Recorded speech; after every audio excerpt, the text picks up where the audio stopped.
Good morning team. आजचा आपला thought आहे, मावळलेला सूर्य पुन्हा उगवतो, काळ कितीही कठीण असो तो बदलतोच. सांगा तात्पर्य थॉट मध्ये जे मावळलेला सूर्य हा उगवतो, काळ कितीही कठीण असो तो बदलतोच. माणसाने काय नेहमी सातत्य ठेवलं पाहिजे.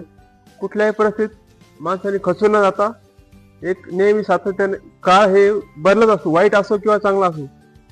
नेहमी वाईट काळामध्ये माणसाने संयमाने ठेवायचं. चांगला काळ असला तर जास्त मारल्यागत करून म्हणजे सांगा तात्पर्य एवढंच आहे, काळ वाईट असो किंवा चांगला असो माणसाने नेहमी सातत्य हे ठेवून असलं पाहिजे. आता आपण एखाद्या ठिकाणी जायचं म्हणलं तर गुगल मॅपचा सगळेच वापर करतात. आता गुगल मॅप लोकेशन आपण टाकलेलं असतं ऑलरेडी. आता आपण जेव्हा सांगतो जाता वेळेस राईट घे लेफ्ट घे, आपण राईट न घेता लेफ्ट घेतो, तर गुगल मॅप म्हणतो का काय तू चुकला आहे का ना असं म्हणतो. पुढे जाऊन परत पुढच्या दिशेला व्यवस्थित मार्ग जातो इकून जाय.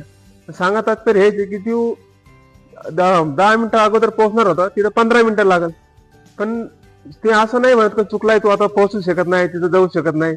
तसंच जिंदगीमध्ये माणसाचा एखादा निर्णय चुकला तर माणसाने काही खचून जायचं नाही, नव्याने प्रयत्न करायचे. अपयश यशाची पहिलीच पायरी असते. सुरुवातीला नेहमी अपयश येतच राहतं. अपयशामधूनच माणूस हा शिकत असतो. प्रत्येक गोष्टी अपयशातून शिकल्यानंतरच माणूस कुठं कुठं घडत असतो. कारण असा एक पण माणूस नाही ज्याला कधी अपयश आलंय, कधी त्याने हे गेलंय. नाही सांगा तात्पर्य हेच आहे की नेहमी माणसाने पॉझिटिव्ह राहा.